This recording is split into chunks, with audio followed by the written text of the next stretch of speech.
Welcome back to In the Garden. I'm joined with Brandon Albert from Grange Co-op today, and today we're talking about rhododendrons. Yes, so this time of year you're probably starting to notice that your rhododendrons, the blooms are falling off and you're wondering, what do I do now?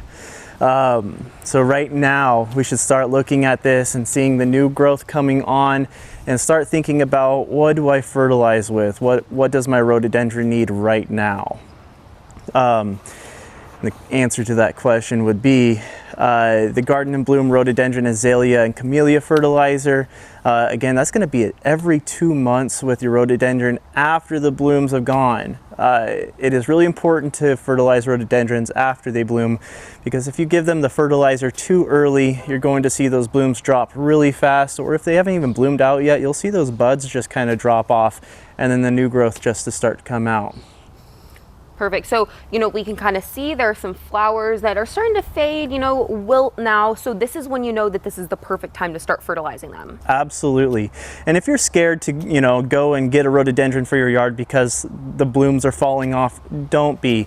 Take that home, get yourself some acid planting mix, mix that in with your native soil if you're planting it in the ground, or if you're putting it in a container, mix it in with some potting soil or something like that, and then just hit it with some acid mix.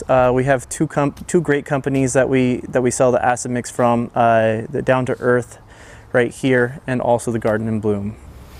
Oh, awesome. Now, I have to say, rhododendrons are the Washington state flower. I've grown up with these in my backyard. They're a great flower, and they'll just take over your backyard if you fertilize them correctly, right? Absolutely. Here in the valley, though, you really want to be careful because you want to make sure you put them in somewhere that's going to have some afternoon shade. They will definitely burn up in the full sun here. So this is not the place that we would want to plant these. We'd want to find a nice shady area off camera, go plant them there. Absolutely. But as soon as we start to see these fading flowers and we see the new growth like you're pointing out, that's when you know it's time to go to Grange Co-op and get some fertilizer. Absolutely. All right, well, Brandon, thank you so much for joining us for In the Garden and talking about these beautiful rhodies. Thank you so much for joining us at home for In the Garden. We'll see you next time.